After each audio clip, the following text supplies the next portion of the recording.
Por que não tem nota de devolução de cliente, que é uma nota emitida pela própria empresa, que inclusive gera crédito fiscal? Quem dita o preço ali é a concorrência junto com o cliente que tem a percepção de preço daquele produto específico.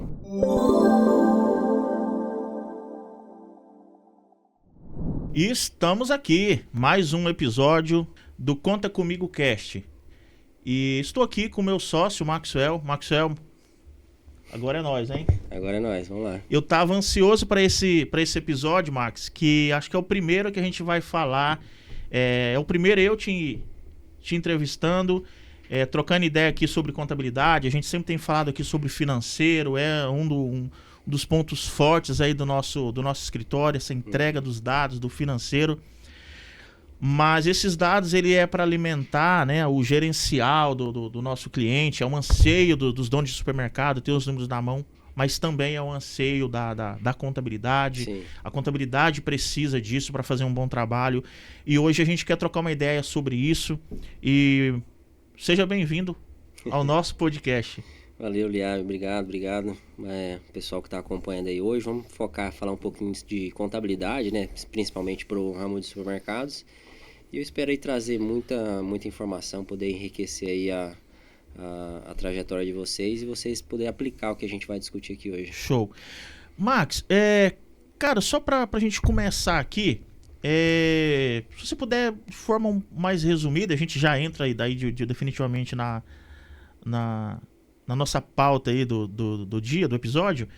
Cara, como começou essa trajetória sua profissional, essa paixão por contabilidade e, cara, num segmento tão complexo igual o supermercado? Não é simples. A gente brinca que é coisa pra dar em doido mesmo, né? Não é simples, é um ramo de atividade com bastantes desafios. E, claro, eu sei da história, né? Nós somos sócios, mas antes da nossa história, como começou a sua vivência com contabilidade? Conta um pouquinho aí pro pessoal. Cara, assim, o primeiro contato mesmo com a contabilidade, assim, não foi uma coisa premeditada, né? Foi o fato, eu comecei com o curso de Ciências Contábeis por ter ganho a bolsa, né? Uma bolsa de estudos na área, então eu comecei ali com a contabilidade. Aí estudando ali as primeiras matérias, contabilidade gerencial, falei, poxa, isso aqui é legal, né? Isso aqui é bacana, acho que dá pra mudar a história das pessoas, das empresas com isso daqui, né? No país que a gente vive e tal. Tinha matéria lá de cenários econômicos também. Acredito muito em como a economia de mercado pode mudar o destino do país, então comecei a achar tudo muito interessante. Fui depois para trabalhar em escritório de contabilidade, trabalhei com grandes empresas, né? Então surgiu aí essa paixão pela contabilidade. Depois, pelo segmento de supermercado, eu acho que justamente por conta da carência, né? De não ter profissionais dedicados a essa área, né? E a gente vê ali que é um oceano para você nadar, só que é um oceano cheio de tubarão, né? Não é fácil ali, mas são águas abertas para você nadar, para você trilhar seu caminho, para você ajudar as pessoas. Então isso aí que acabou me motivando a seguir esse caminho. Que é onde há desafios e oportunidades, né? Sim, com certeza. Bacana. Max, e ainda um pouquinho sobre esse histórico, né? Nós temos inclusive um episódio gravado, se você não assistiu ainda, assiste, né? Tem aqui no nosso canal. É um episódio contando um pouco sobre a história. Como que nós começamos o escritório. Sim.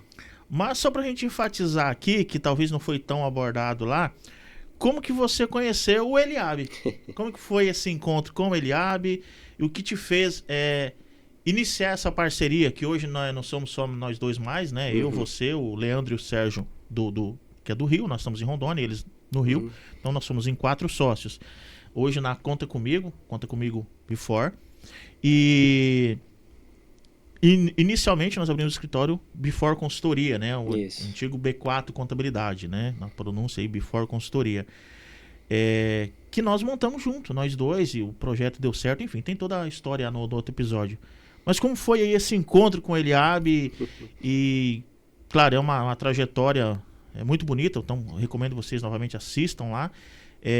Um pouquinho da nossa história, é uma história recente, né, Max? Recente, mas repleta de desafios e de muitas conquistas que nós já tivemos, né?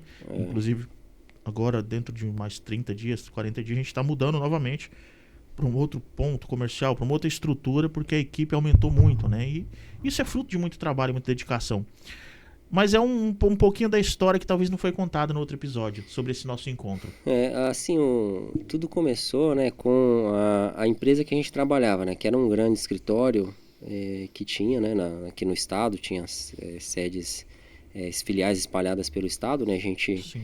começou a nossa trajetória ali e acho que deu muita conexão ali, Eliabe, pelo inconformismo que a gente tinha, né, tanto Sim. você com a parte de sistemas, né, poxa, o sistema precisa ser alimentado e tal, e o contador não traz as informações, e eu, do meu lado, né, poxa, o sistema poderia ajudar mais e tal, e a gente abraçou isso daí, o conhecimento técnico da contabilidade com a dinâmica do sistema, né, de como alimentar, a gente desenvolveu alguns projetos, já começou a falar em integração contábil, mas eu acho que o laço estreitou mesmo quando a gente, a empresa que a gente trabalhava, né, venceu uma licitação para fechar algumas demonstrações contábeis, ECD, ECF, de uma empresa de capital aberto, né? Uma empresa muito grande que fatura bi, né? Sim. Então a gente teria que se locomover, muitas viagens e tal. E ali foi um conhecendo o outro, né? Encarando os desafios, né? Quantas noites a gente virou ali, vendo bloco de SPED, de ECF, não tá batendo e tal. O pessoal ainda estava acostumado a fazer a DIPJ, não, agora é ECF e tal. Então foi um desafio muito grande. 15 anos atrás começou isso? Não. Foi em 2015. Isso foi, tem 10 anos. 10 anos. Eu que eu vou fazer 10 anos de casado já. 10 anos. Porque foi quando lançou essa empresa, apesar de ser uma empresa muito grande, tinha alguns processos engessados. Mas que nós começamos a trabalhar juntos lá. Foi antes.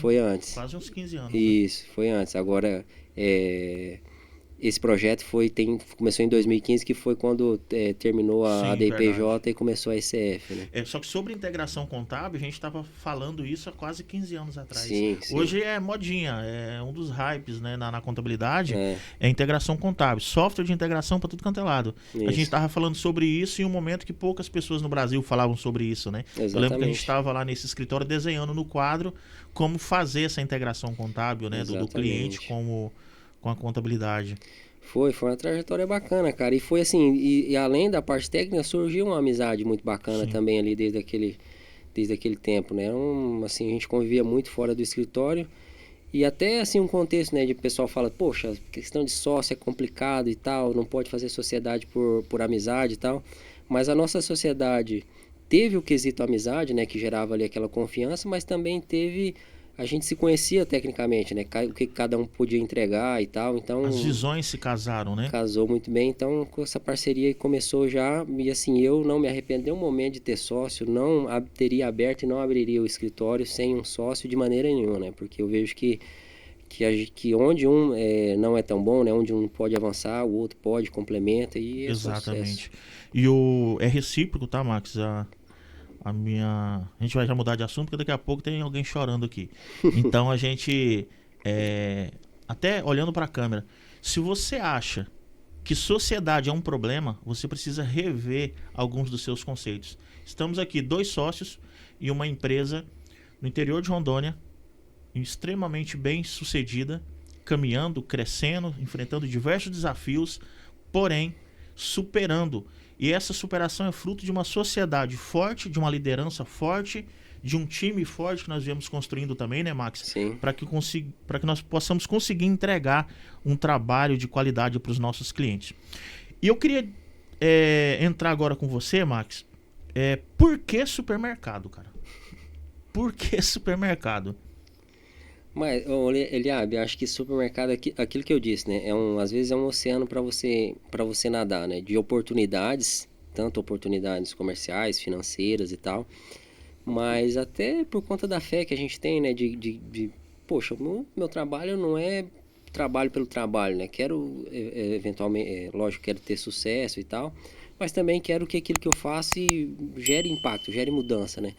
E o supermercado é um setor muito carente dessa atenção, e o supermercadista ele tem poucas opções, e as opções que ele tem para ele não se afundar em dívidas com relação à parte tributária são opções que demandam uma especialização. Precisa de alguém que realmente saiba do que está falando, porque o supermercado é uma ciência.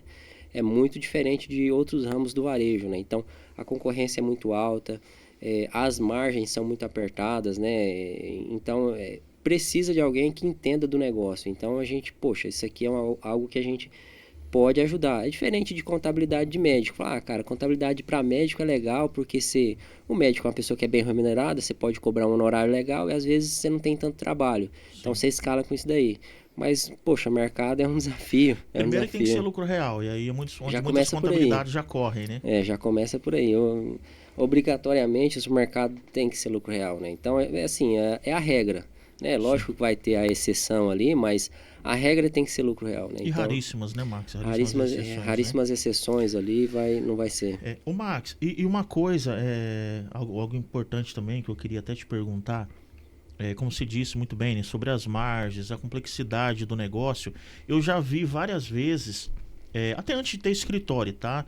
Trabalhando em outros escritórios, mas trabalhando também com sistema. Eu tenho esse histórico de antes de ter trabalhado com representação de software, Sim. softwares ERP. E eu sempre ouvi com próprios contadores falando: contabilidade para supermercado é horrível de se fazer. Não gosto de atender supermercado. Quando atende é no Simples Nacional. E aí nós estamos especializados em supermercado. Sim.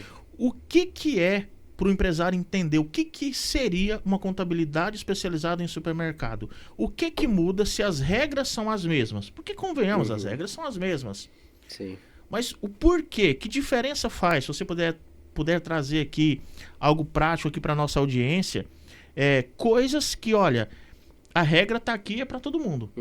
Porém, é muito mais difícil fazer isso em supermercado. Sim. Porque a gente sabe de um monte de coisas que eles não fazem e por que eles não fazem. Sim. E nós já traçamos projetos de implantações, e você vai falar melhor disso, porque por conhecer o segmento, né, a gente sabe as dores, sabe a complexidade, a gente se colocou no lugar do dono do supermercado, a gente foi lá entender como é que é. Explica para nossa audiência o que a gente consegue gerar diferente de outras contabilidades que não são especializadas em supermercado.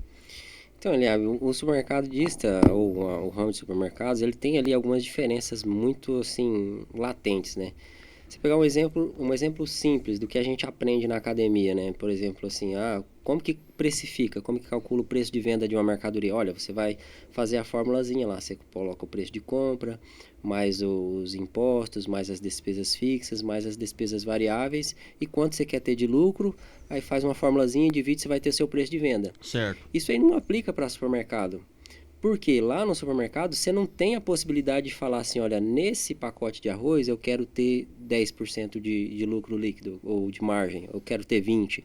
Isso aí não é você que define, né? Então o mercado ele tem uma dinâmica muito diferente por conta da concorrência. Então quem dita o preço ali é a concorrência junto com o cliente que tem a percepção de preço daquele produto específico. Né? Então a gente trabalha ajudando o supermercadista a ver essas nuances. Né? Então, por exemplo, essa questão da precificação. Porque muitas vezes o supermercadista lá vai comprar, por exemplo, um pacote de arroz a R$ 29,90 e vai vender a R$ 29,80. Né? E tá tudo certo, é isso. Mas aí como que fica as outras questões? Olha, beleza, você aproveitou aqui, mas tem outros lados que precisam ser compensados com isso. Então a gente tem o conhecimento do setor, a gente consegue dizer para ele, olha, essa quantidade de funcionários que você tem na folha não é legal, né? tá alta, o seu CMV está alto, você precisa melhorar, o seu giro de estoque não está legal, você precisa diminuir. Mas como é que você sabe dizer se está alto ou se não está alto o CMV do supermercado? Porque, cara, existe um monte de supermercado. Isso. Cada supermercado pode ter um CMV diferente, né? Ou não. Cada supermercado pode ter uma folha diferente ou não, pagar bem mais ou bem menos imposto, ou não é bem por aí? Explique para nossa audiência. Não é bem por aí não. O supermercado ele tem um parâmetro ali, não que vai ser engessado naquilo, mas vai variar muito pouco, né? Por exemplo, a gente falar de um CMV na casa de 70%, 75%, dependendo da região, né? Isso aí não vai variar. Você não vai achar um supermercado que tem um CMV que consegue trabalhar com um CMV de 40%. Se você pega uma DRE assim, você já nem autoriza isso. Não tem possibilidade disso acontecer. Um supermercado com um CMV de 40%. Isso não existe. E você já viu isso de outras contabilidades que veio pra gente, contadores deixar isso? Já vi. Margem de lucro lá na última linha, 10, 15%? Não tem possibilidade. Então, assim, quando a gente trabalha com lucro real, a gente vê, né? Poxa, vamos pro mercado, é lucro real, vira aquele hype e tal, todo mundo fala, aí o cara coloca para rodar no lucro real. Aí o primeiro fechamento lá de balanço dele, ou de DRE, dá 15% de lucro. Eu falei, cara, isso aqui tá errado, eu não preciso nem caçar o que é. Eu vou lá já conversar com o dono do supermercado. Você nem procura. Você esqueceu de mandar despesa, vamos rever aí seus processos, o que você comprou aí que você não pegou nota e tal. Vamos, cara, precisamos corrigir isso aqui. Entendeu? Não tem a possibilidade de um supermercado, né, um tradicional, dar 15% de lucro. Se for um hortifruti, né, que um mix mais voltado para essa parte de hortifruti, com perecíveis, se ele trabalhar mais com açougue, talvez chegue. Ou for um ramo de empório, né, produtos mais gourmet, até que vai, mas fora isso não tem possibilidade. Max, de bate pronto. Algumas perguntas aqui. Cara, chega uma DRE, vamos supor que o nosso time erre. Eu sei que tudo hoje passa por uma triagem lá, né? Você tem todo um controle. Mas vamos imaginar que um analista contábil hoje da Conta Comigo, ele pega uma DRE e cai lá para você, no seu sistema para você aprovar. E o cliente está com 50% de CMV. Sim. Aprova? Não. Mais. Aí despesa com folha dele tá lá 2%. Não tem condição. Aí ele não tem nenhuma nota de perda nessa DRE. Também impossível. Não existe. Não existe. A margem de lucro líquida dele lá tá de 22%. Não tem como, não tem condições. Mas você já viu DREs de supermercado, de outras contabilidades sendo feita assim? Cara, pior que já. Porque eu lembro que você comentou, por isso que eu tô te fazendo essa pergunta provocativa. A gente já recebeu, né? E assim, eu não digo nem que é culpa do colega contador e tal, que fechou errado. Eu acredito sempre que ele trabalhou com os instrumentos que ele tinha à mão, né? Que os instrumentos que ele tinha à mão, que o empresário mandou para ele foi lá, contabilizou e deu aquele lucro. Mas, por eu ser do segmento, eu sei que não tem a possibilidade daquilo acontecer. Então, eu tenho certeza que está errado. Mas você sabe o que eu acho interessante? E por isso que essa pergunta ela é provocativa, que é para gerar mesmo insights aí para nossa audiência. E o objetivo desse podcast ele é educacional. Sim, né? Claro. Muito além de simplesmente divulgar a Conta Comigo, né? Se você bate o olho e não deixa, nem autoriza finalizar esse fechamento, porque você já sabe que isso está errado baseado em parâmetros do segmento. Sim. Porque nós trabalhamos apenas com supermercados. Nós temos pouquíssimas empresas de outro segmento.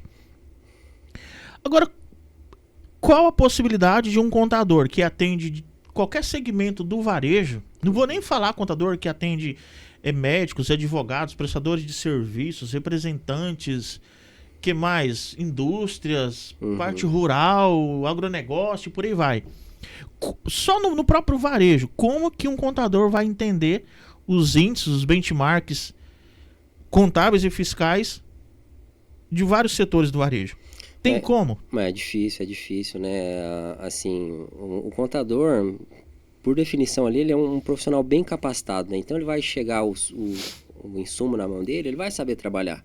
Ele sabe fechar a DRE lá, tal, fechou, deu ali um resultado. Ele falou, olha, os insumos que chegou à minha mão é isso daqui.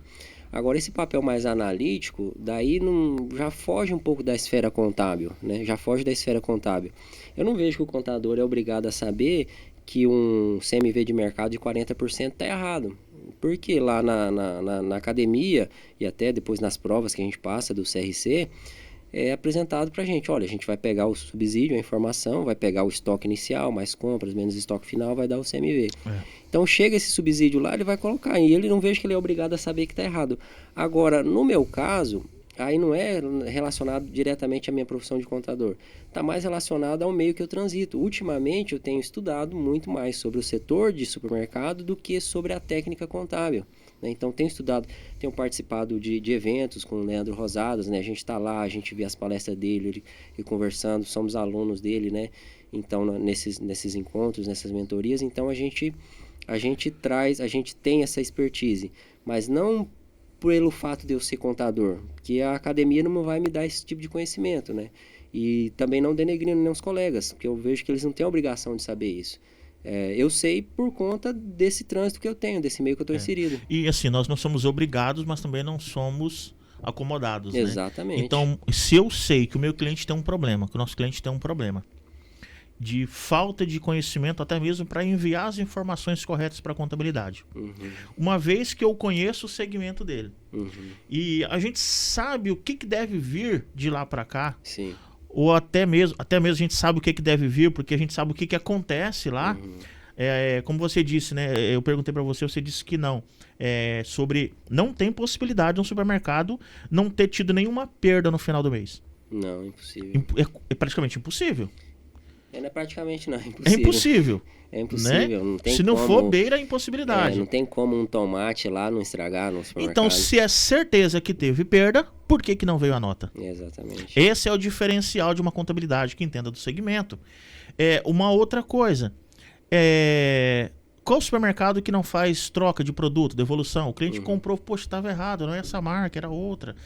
Uma criança que vai lá comprar alguma coisinha para a mãe ali, muitas vezes é um supermercado de bairro, poxa, não era esse leite condensado aqui não, era outra marca.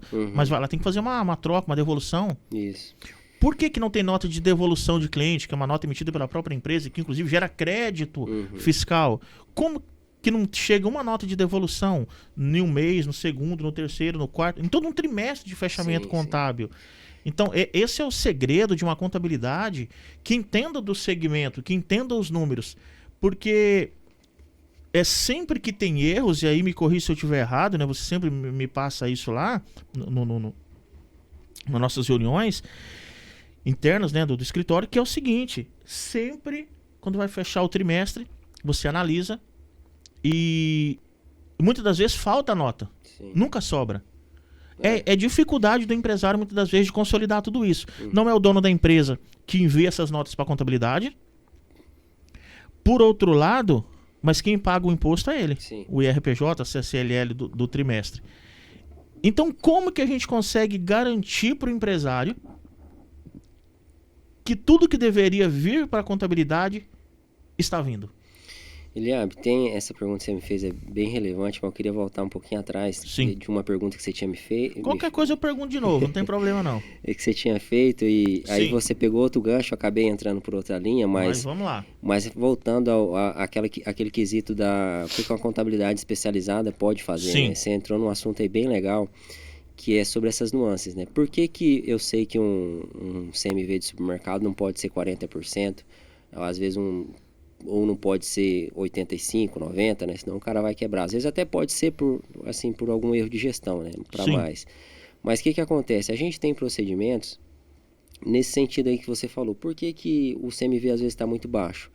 Porque não está fazendo as conversões certas, né? Então tem toda uma parte de treinamento para faturamento. Olha, você tem que dar entrada na nota. Conversão de unidade. Isso, então. Você tá lá no seu faturamento, está dando entrada em todas as notas, não está alimentando o seu estoque corretamente, não está. Às vezes o problema dele, que o CMV dele deu muito baixo, é porque não alimentou corretamente o estoque.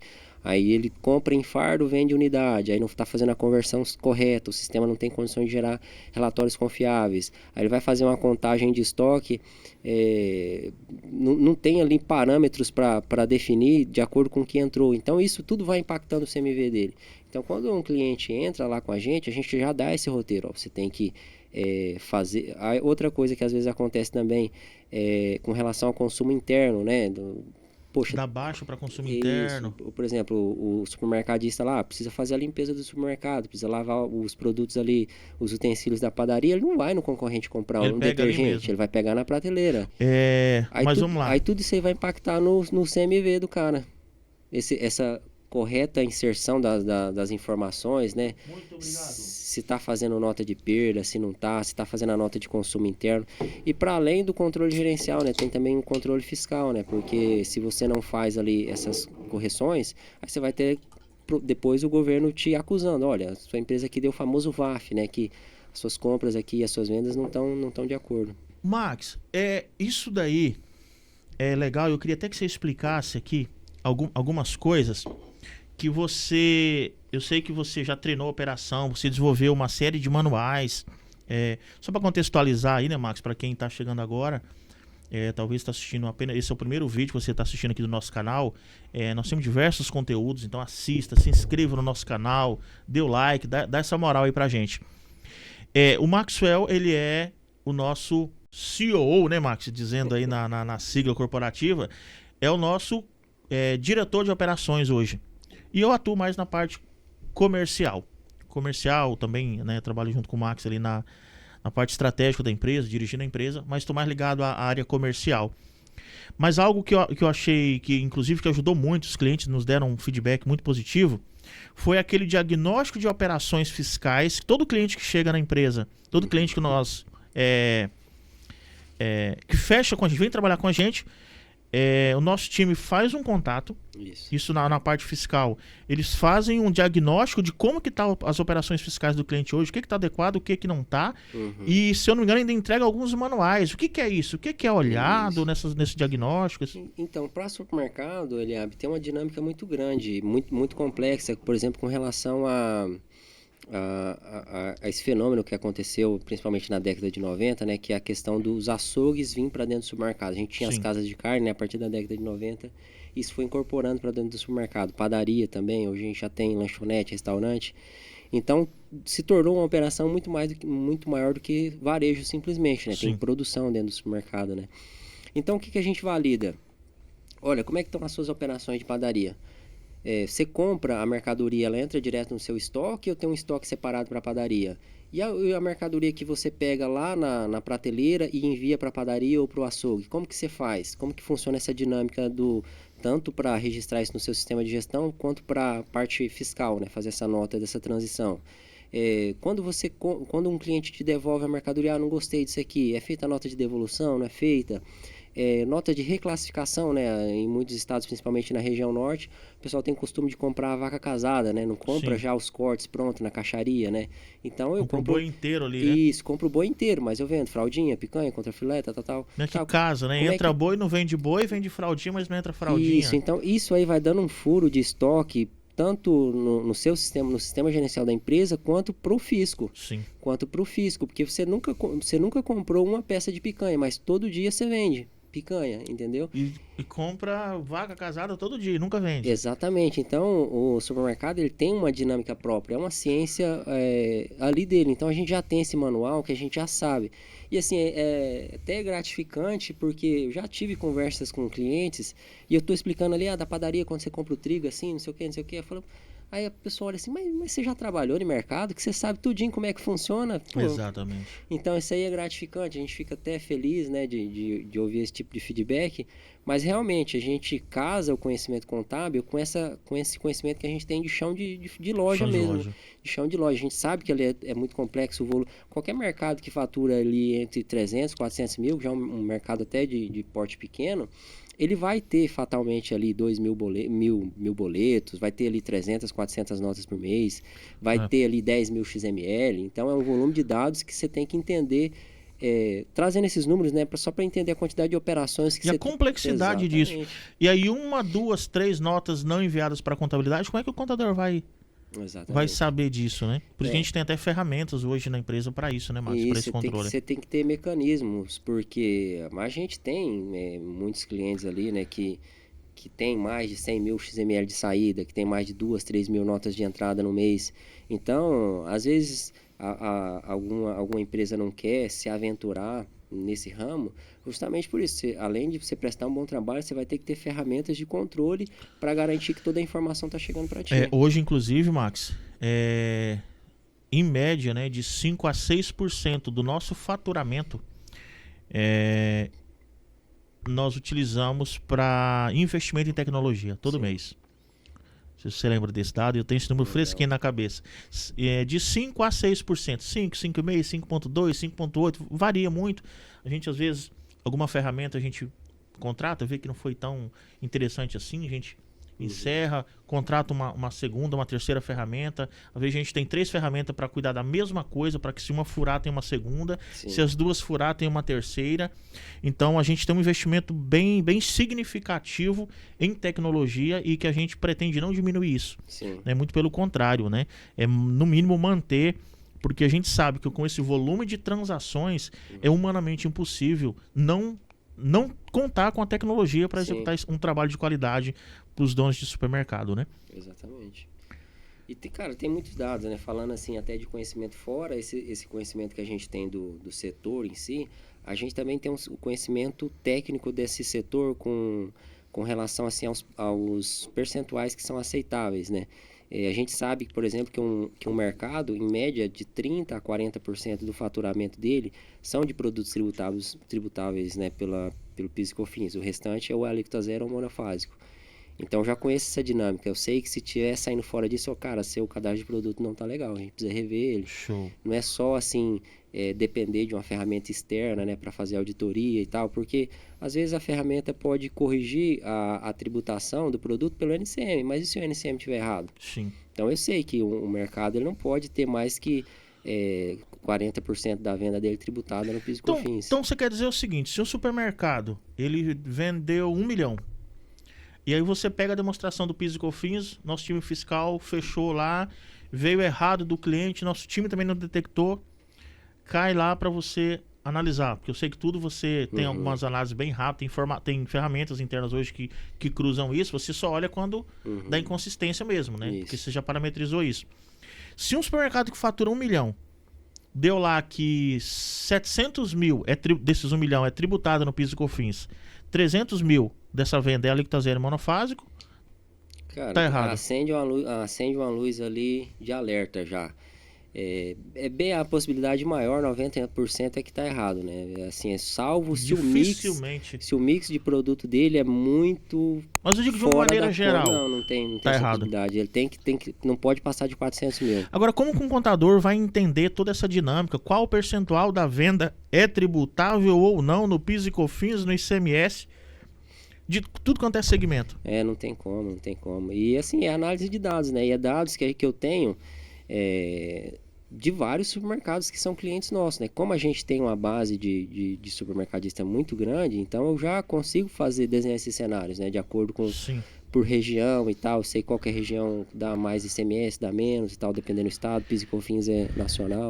Uma outra pergunta. Muitos donos de supermercado que eu converso, por estar mais na área comercial, eles falam, vocês fazem um planejamento tributário para mim? Do meu supermercado, então qual que é o melhor regime? Eu já pedi lá pro meu contador fazer um planejamento, ele disse que é complexo, que precisa de um monte de informações, e que para ir pro lucro, para ver se compensa ir pro lucro real ou não, e que isso é complexo, e além dele fazer o levantamento, caso detecte que o melhor é o lucro real, mas não é tão simples assim fazer essa migração. Você faz planejamento tributário para supermercado? Eliabe, a gente faz, não para definir o regime. Para supermercado não tem muito sentido você fazer planejamento tributário para definir o regime.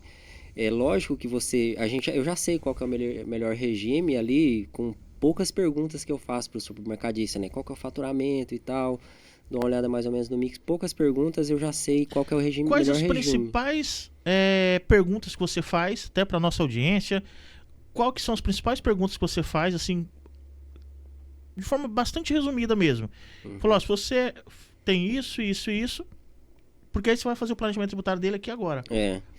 Olha, Porque a resposta que você não quer dar aqui agora, você já me deu. Você já me falou, eu não faço planejamento tributário para supermercado, porque não existe. Não, assim, na verdade, assim, a gente faz planejamento tributário, né? Não deixa fazer, mas não para definir o regime. Não deixa de fazer, né? Isso, não deixa de fazer, mas não para definir o regime. Isso. Porque eu pergunto, quando você fatura? O pessoal já tem aí a partir de 100 mil, a gente já começa a ter uma luz de alerta. Passou de 200, não tem o que falar. Aí beleza, já foi o primeiro parâmetro. Tá, mas... Vou pegar um caso, desculpa te interromper, que chega muito para mim. Eliabe, tô faturando 600 mil lucro real. E tô no Simples Nacional. Quero fazer um planejamento tributário. Talvez não tenha perguntado certo, mas é esse público de cliente que chega sempre pra gente. Né? Não, a gente já tem supermercado de até 12, 15 milhões. A gente tem clientes desse faturamento hoje na base. Mas entra muito cliente de 1 milhão, 2 milhões, 3, 5 milhões. E tem vários também nessa faixa de 500 mil, 700 mil, 600 mil, que está no Simples Nacional e que ele quer um tal de um planejamento tributário para ver se compensa mudar de regime. E ele está nesse corre aí com o contador atual dele lá.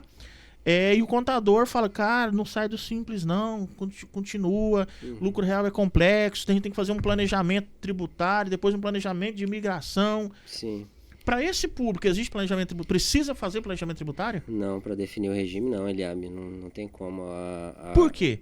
assim, primeiro por uma disposição legal, né? Esse faturamento aí o Simples Nacional já não comporta mais, né? Então, se ele está nessa situação aí, provavelmente ele está correndo um grande risco, né? Por conta do limite do Simples Nacional. Então, olha só, se você está faturando acima de 300 mil, tá no Simples Nacional, tá errado. Tá errado. Não tem condição de você deitar a cabeça no seu travesseiro e dormir tranquilo. Isso é um fato.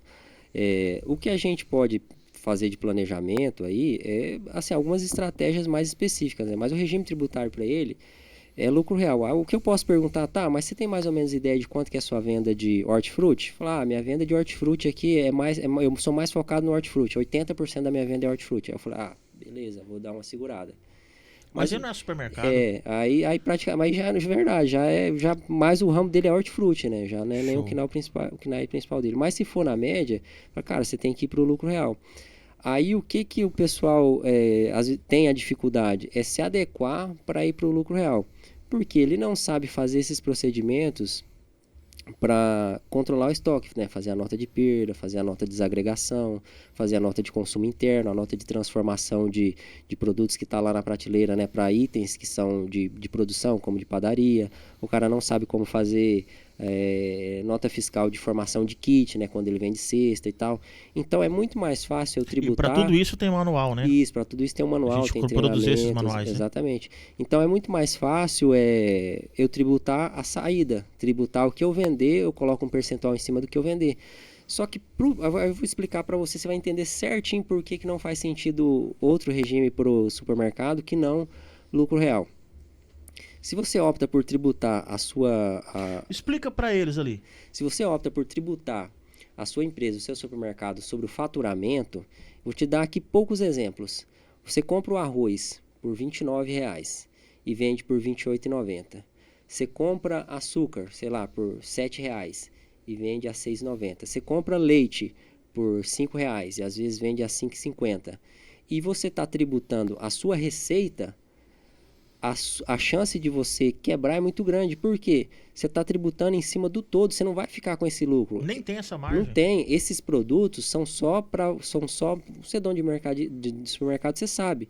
Arroz, feijão, açúcar, óleo, leite. Esses produtos você vende só para atrair o cliente para sua loja. São produtos de alto giro, produtos que chamam, né, os notáveis, que o Leandro fala. Né? Um outro dado que eu já levantei é que 40% da sua venda te deixa menos do que 20% de margem. Como é que é? 40% da venda deixa menos que 20% de margem. Então, se o cara vende 1 milhão, eu gosto de números redondos, né? O cara vende 1 milhão, 400 mil... Tem menos de 20% de margem. Menos de 20% de margem. Isso. Para um negócio que deixa 5 de lucro.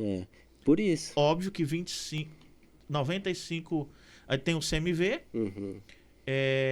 20% de margem bruta, né, sobre o custo, né? Venda menos custo sobra 20. Isso. Se a despesa é em torno de 18 a 20... em teoria, trocando em miúdos, 40% da sua venda não te dá margem de contribuição. Que geralmente a gente espera uma margem de contribuição de pelo menos ali 25%, 30%, né? Não, ele tem uma margem de contribuição de 20% que não cobre a despesa. Ele não te deixa margem líquida. Isso, a margem de contribuição dele não paga as despesas. E aí no lucro real, como paga impostos sobre o lucro? Exatamente. Aí faz sentido para o supermercado. Por isso que faz sentido. Se eu vendo muito arroz, feijão, óleo, açúcar sem margem, eu não posso tributar esses produtos em cima do valor de venda. Tá perdendo dinheiro. Tô perdendo dinheiro. Agora, se eu pego um arroz lá e vendo e compro ele a R$30, vendo ele por R$30 de novo, se a compra, né, for dentro do estado, ali não tiver nenhuma diferença de alíquota, eu não vou pagar nem R$1 de imposto nele, nem na venda. E olha que legal isso daí, Max. Você tocou num ponto importante. Porque, cara, você tá no Simples Nacional, você comprou um arroz, vou colocar aí, por R$20. Você vende ele por 22, você paga imposto em cima de quanto? De 22. Se vender por 20, pelo preço de custo?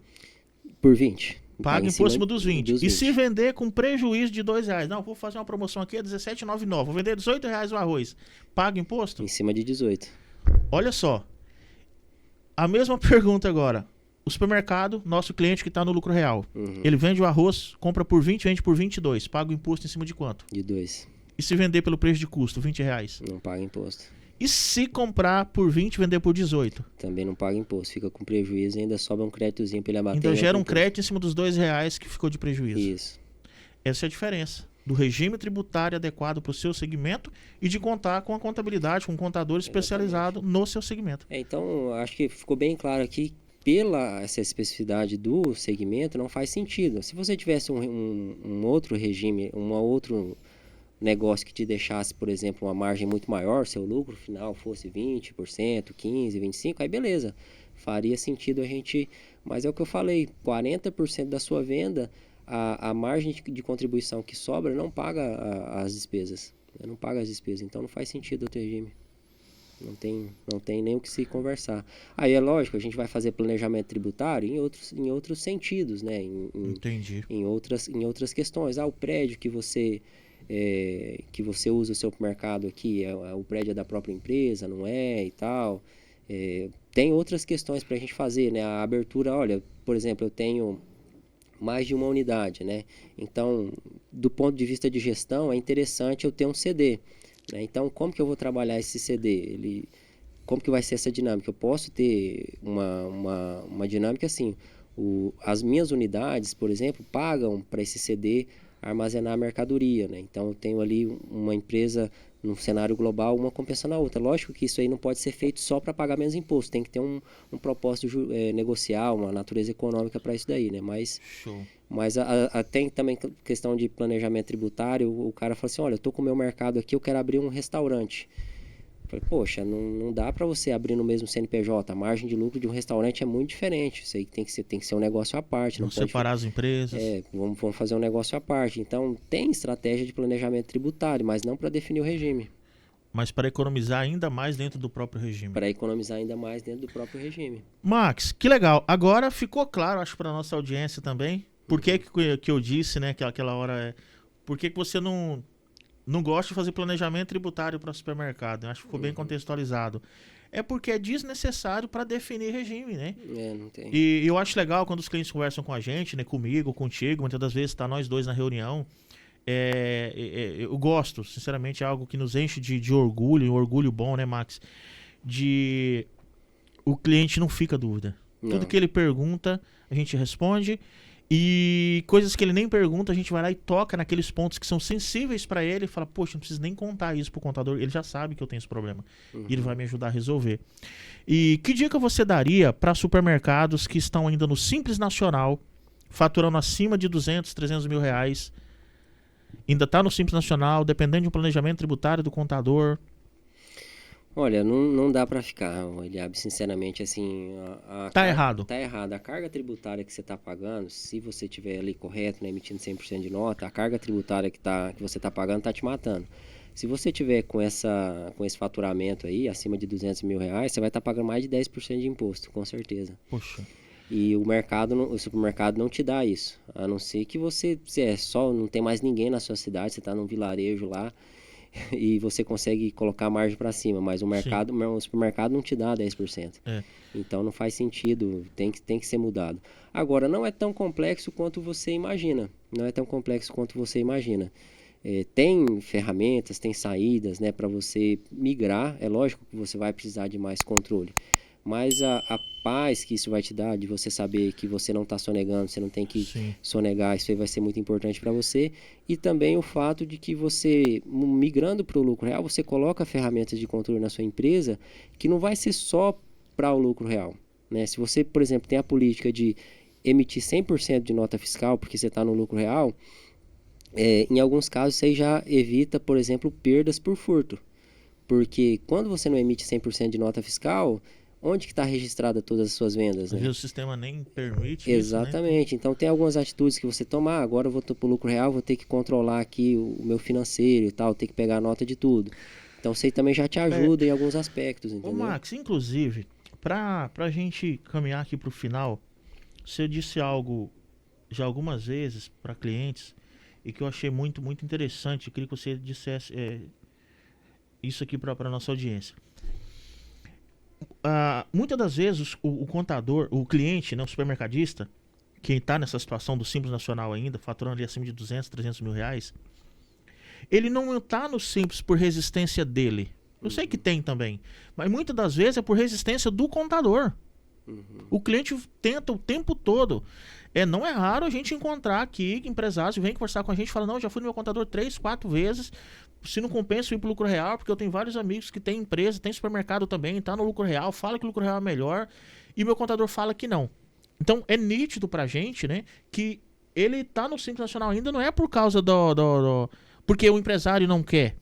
O empresário já tá, vamos colocar assim, inclinado a buscar essa mudança. E o contador que desencoraja.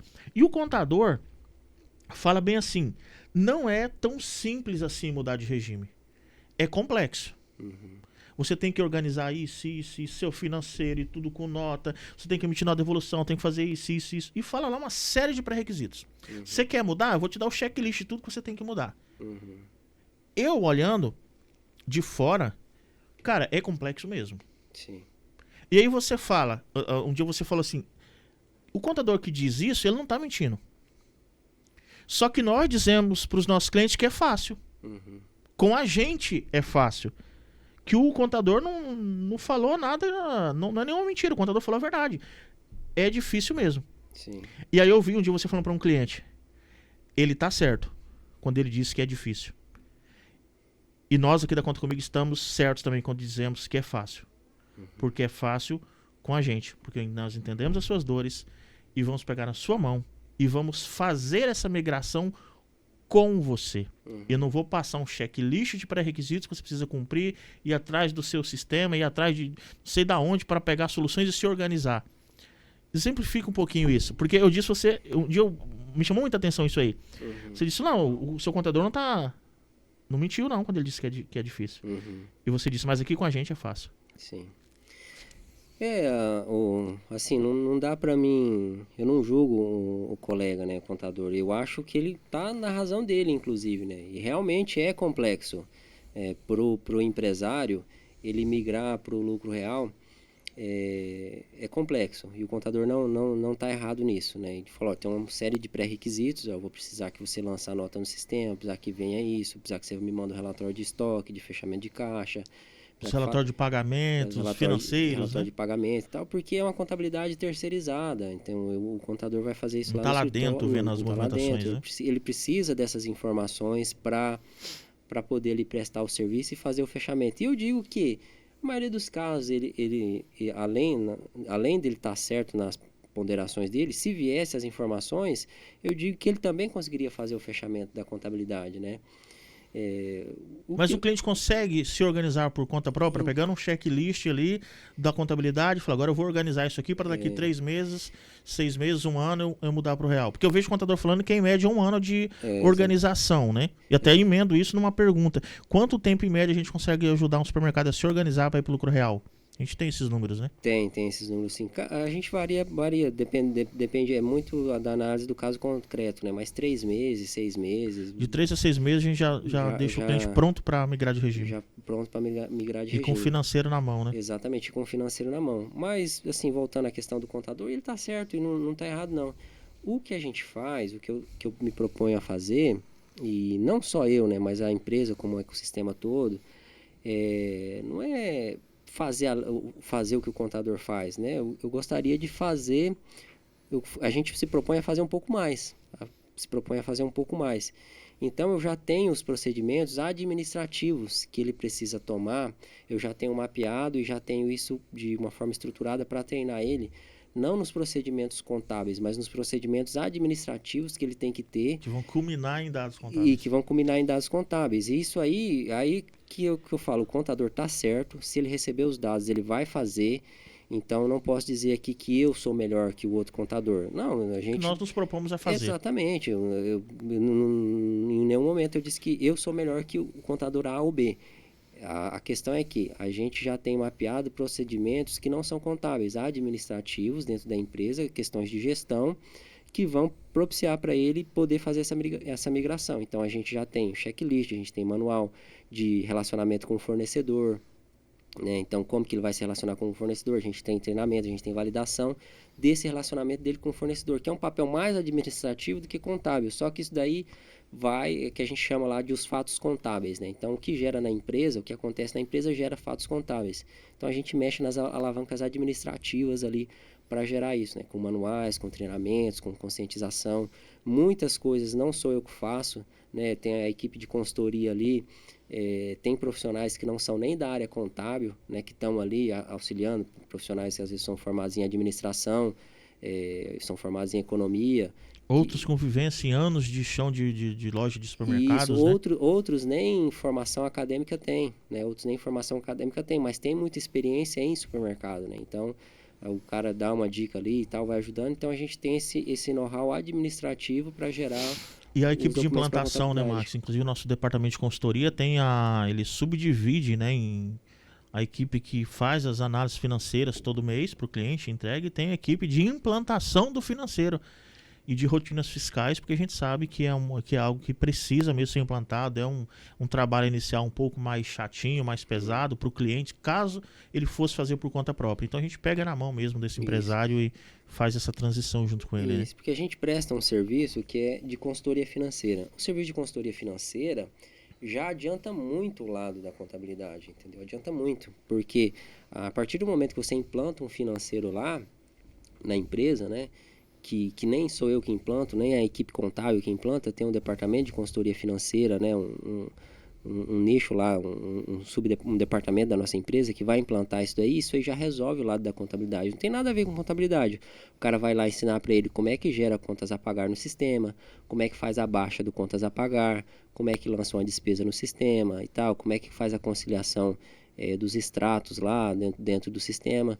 Então, lançar contas a pagar, contas a receber, isso não tem nada a ver com contabilidade. Isso é estritamente rotina interna da empresa, de gestão, mas resolve o meu lado. Se o cliente não souber fazer corretamente, não conseguimos extrair dados para a contabilidade de forma assertiva. Exatamente. E a gente tem também, a gente fornece manuais, tem cursos, né? A gente está no ecossistema do Leandro Rosadas lá. Aí lá tem um curso de CPD, né? Que é muito falado esse termo, né? Talvez nem seja. Entrada de notas, né? Isso, né? Que é a entrada de notas lá. Porque ele vai ensinar pro faturista lá a como dar entrada na nota, a classificar ali, olha, veio em fardo, mas você tem que remanejar, porque são unidades, vai vender em unidade e tal. Se for vender em fardo, aí tem que ter um produto similar, que você vai baixar um fardo, ele vai lá e baixa 6 unidades e tal. Então tem toda uma dinâmica ali que não é contábil, que não é o contador que vai lá ensinar, mas a gente percebeu que precisa ter isso daí. Então a gente leva informação, a gente leva instrução sobre isso daí. Show. Max, o bate-papo tá bom. Estamos aqui já, acho que estourando o nosso tempo.